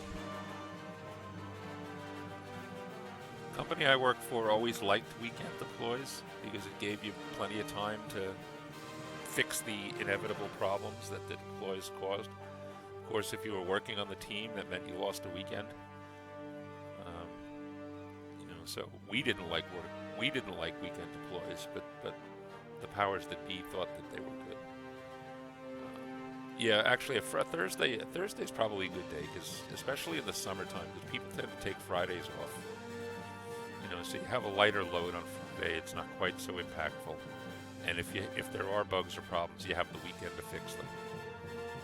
So there is wisdom in the Thursday deploy. There's nothing worse than a Monday deploy. All right, because as a user, the last thing in the world you want is to come in. Well, and again, this is a good reason for no weekend deploy too. The last thing in the world you want is to come in at the start of the week and have the system that you know you're going to need to spend the rest of the week working on break. Or do something unexpected, or something's changed, or something's different, and you haven't had your coffee yet. Upgrades are never good. So Oh, you remember the original go live date the week before we broke labor laws by working to You see, in the U.S. we have a way around that. We have two distinct classes of workers in the U.S. There are what are called exempt and non-exempt, and the exempt workers um, are the ones that, or the non-exempt workers, I should say, they're the ones that actually have to be paid for their hours, and they get time and a half if they go over a certain number of hours, and they're the ones most likely to be unionized if there's any unions involved at all. And you have to tread very carefully with how you treat them. And then you have the exempt ones who are usually salaried, and most programmers end up in this category, where you're not being paid by the hour, you're being paid to get a job done. You have a monthly salary, and if you can get your work done in 30 hours a week, more power to you. If it takes you 70 hours a week, that's your problem, not mine. At least that's the way we think of it in the U.S. So yeah, we don't worry about it. We're not breaking labor laws. We're just breaking spirits in this country when we have deploy weeks like that. So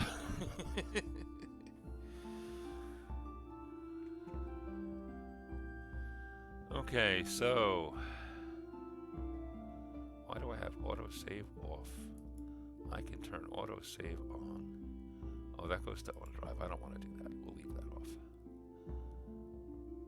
I still haven't set up my OneDrive for my new office, so let's just do a quick save though, so that we don't lose it.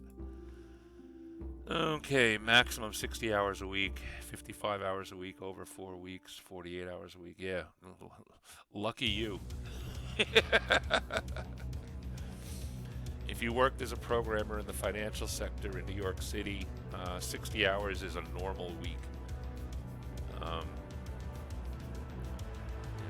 And that just is what it is. Pardon me half a second, folks.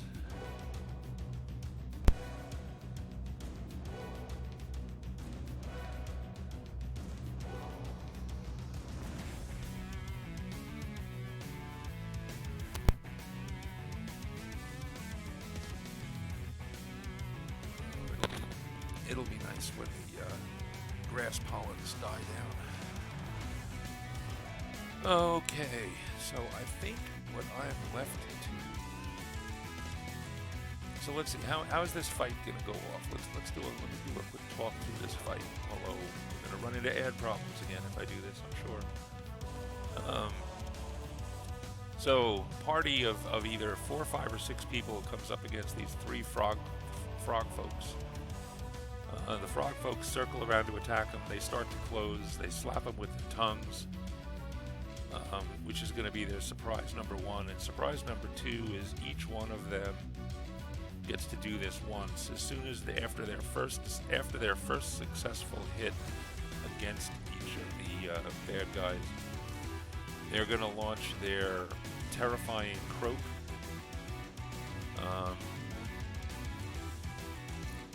Which is an attack form. Any non-boggard within 30 feet becomes frightened 1 unless they succeed on a will save. Frightened 1 means they need to actually stop what they're doing and run away for a round. So, which will be interesting if they're cornered, because they'll end up like falling over each other to try to get away from whoever it is they're attacking. And it'll be even better if they're stuck with by the tongue, because they won't be able to get away. So I'm hoping to have a nice little Benny Hill-like situation happening here. Although the overall encounter should be fairly easy for the 3 parties that are going to have to go through it. I've got 3 sets of play testers running right now. One is a party of 4, one is a party of 5, and one is a party of 6. The party of 6 will have, I think, 4 of these guys instead of 3. Just to keep it a little more interesting. Maybe even 5. So it will be it's not just 3 against 6 in that case. But it should be an interesting. Like I said, I envision once the tongues start flying and once the terrifying croaks start getting unleashed, um, it should be fun. Kind of thing that makes for good session reports later on. Okay, so we're gonna have time for one more sprint, and in one more minute, if I start that sprint and run my ad, we should be immune until the end of the stream. So anyway, I've created my own Boggart Scout. I'm gonna have to create the other ones, which is what I might do when the sprint starts. Because I think other than figuring out what their loot is, which means I have to go look up another table someplace to see what it is they're carrying that I can give the party. Let's see what this thing looks like.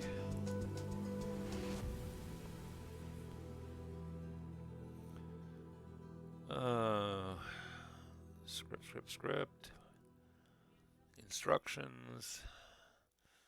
Oh, I do need to list how many of these guys there are.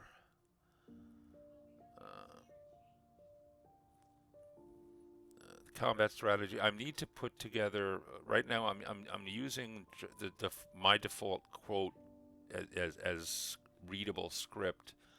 I want to create a different panel for these combat strategy sections, just so that they're easy to stand out. So I'm going to have to design that and figure out what to make that look like. But I want it to look different from a reading quote. And in fact, I might even change the reading quote. This is the one I was using for my generic articles in summer camp. So I might make some changes to this just so that I have the two different kinds that stand out. After the combat, if the party examines the Boggart Scouts, they recover the following items. That's the loot list. And that will do it for this scene. So I have a little bit more work to do. And I will try to get those little wrap-up bits done in the next sprint, which will start. For those of you, oh, by the way, before I do, let's check. Agamemnon has returned again. Yes, greatness has returned. And I think, as I said before, and so has modesty. You are in the process of starting a new account on World Anvil. Welcome to World Anvil.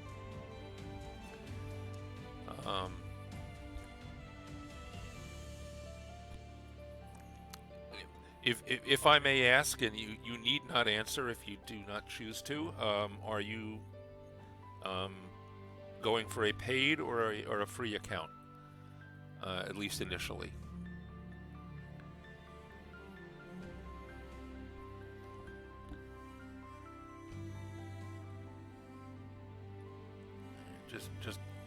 Just be aware there are some while all of the basic stuff is there for free, there are some limitations, not so much in the ability to get words, put words down, but in the ability to customize and deal.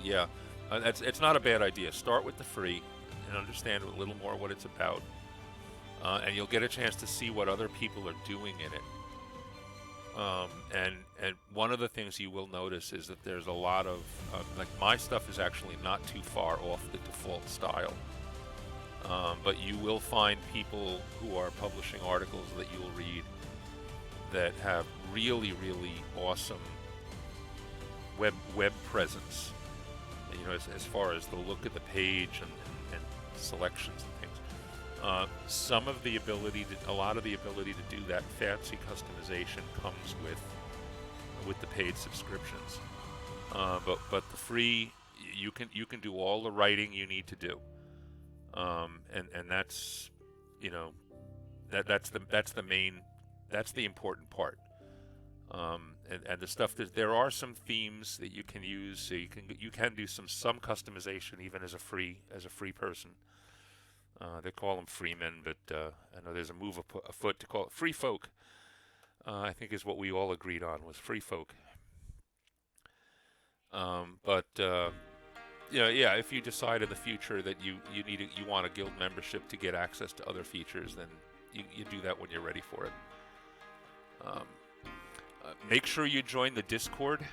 Um, the World Anvil Discord is one of the friendliest and most helpful places you will ever find when it comes to not only using the World Anvil tools themselves, but also other tools and tips and tricks that writers of any sort can use, other resource information, um, all that sort of stuff. Absolutely make sure you join the Discord. It is one of the best Discords out there. And if anybody else has a link to the World Anvil Discord that wants to throw it up, please do.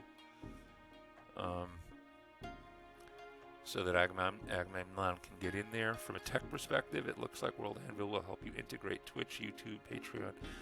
Yes, there are some connection capabilities. Some of them require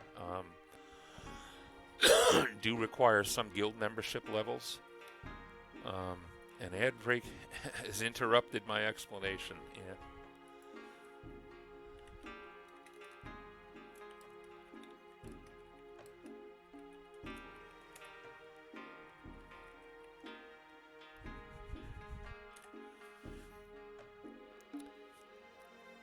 All right, DM is going to get the Discord link. You guys can continue in the chat. I'm going to launch so that everybody else doesn't get ad blasted.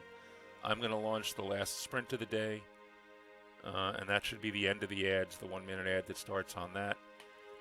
And we're heading off. Hello, Dazzly Cat. Just in time for a sprint and a 1-minute ad. Don't be shocked or surprised. Others will explain it to you. And we're off in 3, 2, 1, go.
Time is up. Quick catch up on the chat, and then we're going to have an interesting little bit of science experimentation with World Anvil in just a few seconds. And there we go. More. That had to be Dazzly Cat. I'm not even looking yet. But, okay, let's see. However, you're building 3 worlds currently. Would be a good way to explore. Yes, that's definitely true. Macaro, bug fix is working. Phew, good, excellent. Everybody congratulating Macaro on that. The new functionality, however, turns out to be useless. They only want to show the invoice lines with descriptions. Problem is, all invoice lines have automatically generated out of registered hours as description. So yes, that is useless. I expect that when they decide to use it, they'll want us to filter that out. Writer Greg, does playing the ad break like this at the beginning of the sprints prevent? Yes, it does. Writer Greg, in your using the ad breaks in your format will be absolutely perfect.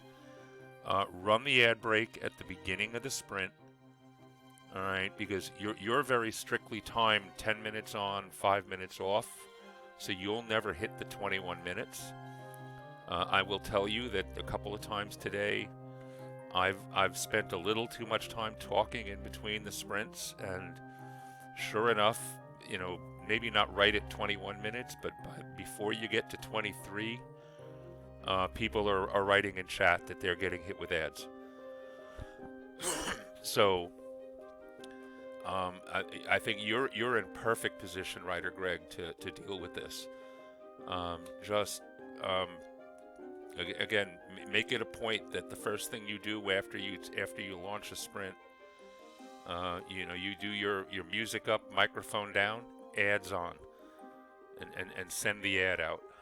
Apparently, what everybody else sees is you get minimized up into the top corner of the screen and muted for the course of the ad.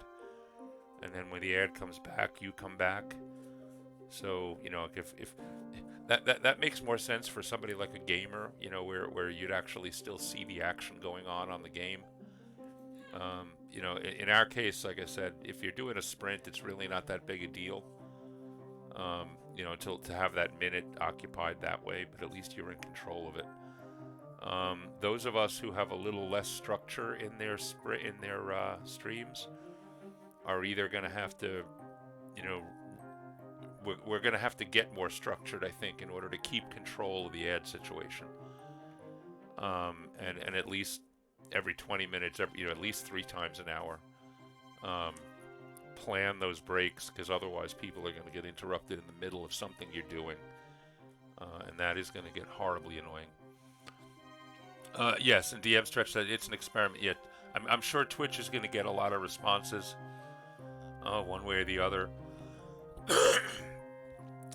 So these things may change. So we'll have to see how it goes in the long run. Yeah, like I said, I would, Greg, I would strongly recommend you go for it. In yours, it's going to be almost impactless, as long as you remember to hit the add button. Macaro, you object to the fullest, and we'll fight you to the death over it. Dazzly Cat heading out for shopping run, but not before. Oh, that wasn't Dazzly Cat. It was Macaro throwing out the. It was Dazzly Cat earlier, but let's see, what else do we have? Prod deploy started. Moonflower, 151 words in the sprint. Excellent. Now playing Writer Greg. Yes, thanks for letting me know. You hate to run ads, but it's okay to prevent the problem. Yeah, I mean, you're gonna, whether you run them voluntarily or not, Sprint is gonna get their ad money. So we at least have the opportunity to control when it happens, so that people aren't missing what we consider to be important parts of our stream. And we'll just have to make, like I said, you're already in a very good position, I think, to deal with it, given your structure. The rest of us are going to have a little more trouble being more structured, but we'll deal with it. Experimentation. I noticed something. I went to record my word count after my last sprint, And I'm using just the little, right now I'm just using the word anvil word counter.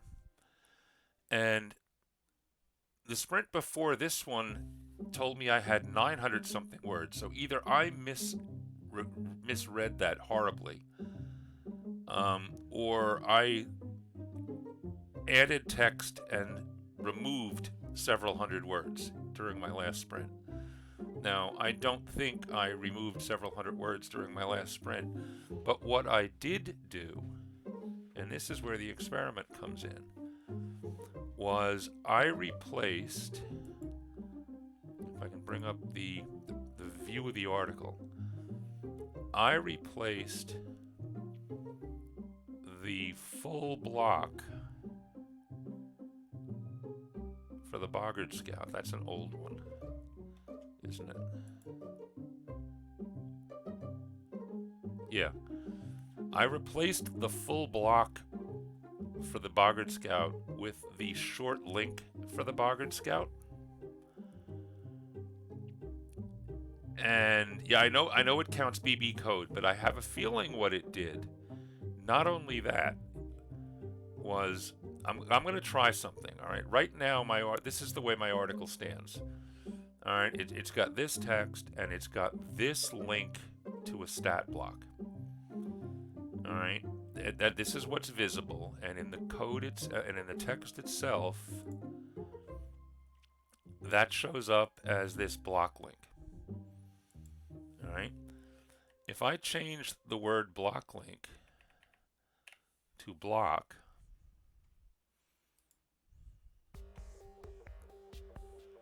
the effect on the text is to bring in this whole stat block. And if I've done that,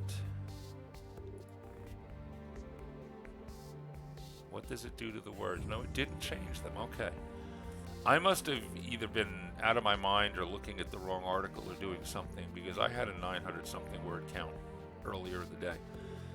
And I know I didn't cut and paste huge chunks of text. That would have been interesting, though, if it actually counted, went into your blocks and counted those too, but it apparently doesn't. So that's not so bad. Okay, so anyway, I ended up with 691 words as a final, which is where I was last time, which is why I'm not sure I believe it. I will probably drag this out and put it into a word counter anyway and see how things go, because it is my intent to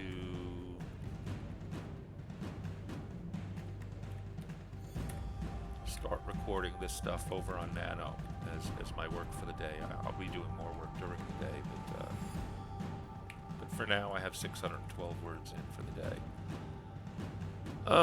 And we are at end of stream. Look at that. Let me start putting some stuff away, get it out of the way. So today was an interesting experiment. We all got to play with Twitch ads. We got to get some sprints done. Hopefully everybody had a good time. Let me see who we're going to raid. Who is available for raiding? Toblin and Kahuna the Elder. Kahuna will be doing Kahuna Quiet. I will tell everybody that I will be jumping over there myself after saying hello to Toblin. CD Toblin is another game designer, who actually a published game designer. So he's definitely an interesting one to follow. That's who I'm going to raid. Just because, not that I don't like Kahuna, of course. It's just that Kahuna, the intent of the Kahuna Quiet channel is not to be the target of raids. In fact, he's as he advertises himself, it's the waiting room, especially when there happen to be breaks in the schedule. So rather than there be breaks in the schedule, anybody can come into Kahuna Quiet. You have a chat there. You can go back and forth. Kahuna will chat on the chat. He won't speak because his office space is also his wife's virtual classroom, and she's the one doing all the talking during the day.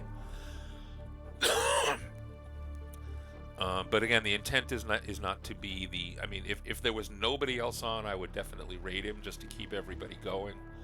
But Tomlin is doing active. He does active stuff, so that's who we're going to jump over to. And DM Stretch says, yeah, he's played in the Great GM's Adventures. Yeah, he's a name in the gaming in the indie gaming industry. So, and is always interesting to listen to. So that's where we're going, and I want to thank everybody. Let me not forget to put my outro up. I want to thank everybody for coming. Hope everybody had a good time. Hope everybody got some work done or got whatever you wanted done. I will be back again on Sunday. This Sunday, like I said, I think I will be working in Incarnate, doing a region map for my Alliance prompt. So anybody who's interested in seeing how Incarnate works, that will be your chance. Until then, support the Anvilite Streamer Corps. If you haven't already followed me, I strongly request that you hit that follow button before you go. And other than that, hope everybody else. What is my? Oh yes, that's the other thing. I will give everybody a few minutes. You've all been earning channel points. Everybody go into the channel points and everybody select an emote. Choose an emote. It's only 300 points. Most of you should have that many. And grab that raid emote. All right. To be honest, my raid shout, I haven't come up with a good one yet. I've used trample in the past, but it doesn't sound right. It's not fun. But I would request, yeah, throw a trample in the middle of all of those. Grab the raid emote and just spam it.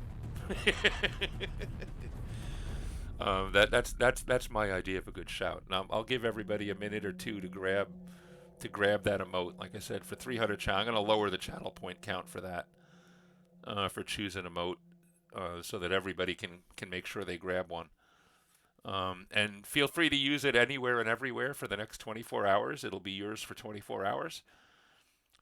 If you want it longer than that, consider subscribing, because it is one of my subscriber emotes available.